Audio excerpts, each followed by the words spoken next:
Fala pessoal, beleza? Ronaldo aqui da Automotiva Miliati. Hoje a gente tá com essa X1 F48, tá? Barulho na direção, toque-toque na direção, né? Dá um buraco quando você esterça assim, bluf, bluf, também. É muito comum essas F48 aqui desse ano, que é 2016 até 2022. Quem não teve problema com essa X1 aqui, quem tem uma X1 e não teve problema, vai ter, tá? Todas dão defeito, infelizmente. Essa caixa aqui é muito problemática. A gente aí vai mostrar pra você aí o defeito que é ocasionado dentro dessa caixa aí. Agora a gente aqui já tá com a caixa desmontada. A mecânica da caixa tá desmontada aqui, ó, tá? E que a gente consegue observar já de cara, ó, um desgaste aqui na cremalheira, tá? Bem no meio da cremalheira, tá?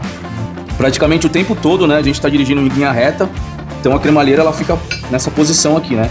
Então, com vibração, com o tempo, vai desgastando o aço aqui da cremalheira. Então aqui é muito comum nesse tipo de caixa aqui dar o defeito, claro. E também dá o defeito também aqui na parte de rolamento, né? Esses rolamentos aqui também, ó, eles dão folga, né? Ó, você vê que tem barulho. Acontece um pouquinho de uns erros muito comum aí, o pessoal querer só trocar essa parte, tirar o motor, né? Tira o motor de uma caixa e já passa direto para essa caixa montada. O que acontece? Esse sensor de torque aqui tem uma regulagem.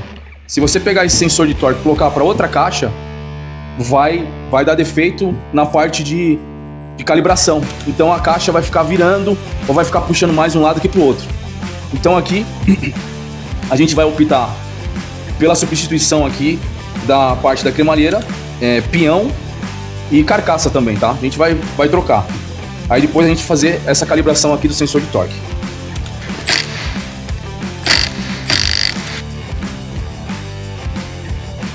Fizemos a parte da substituição ali da caixa ali da mecânica completa, tá? Agora vamos dar partida, vamos dar uma olhada, ó. Aqui você já vê que já não tem aquele bluf, bluf, bluf que tava, mesmo sem ligar o carro. Reparo dela, da caixa, entre em contato com a gente pelo WhatsApp, tá? Você aí que tá novo no canal aí, clica, né? Dá um joinha pra gente aí, compartilha também. E precisar, só chamar. Valeu, pessoal.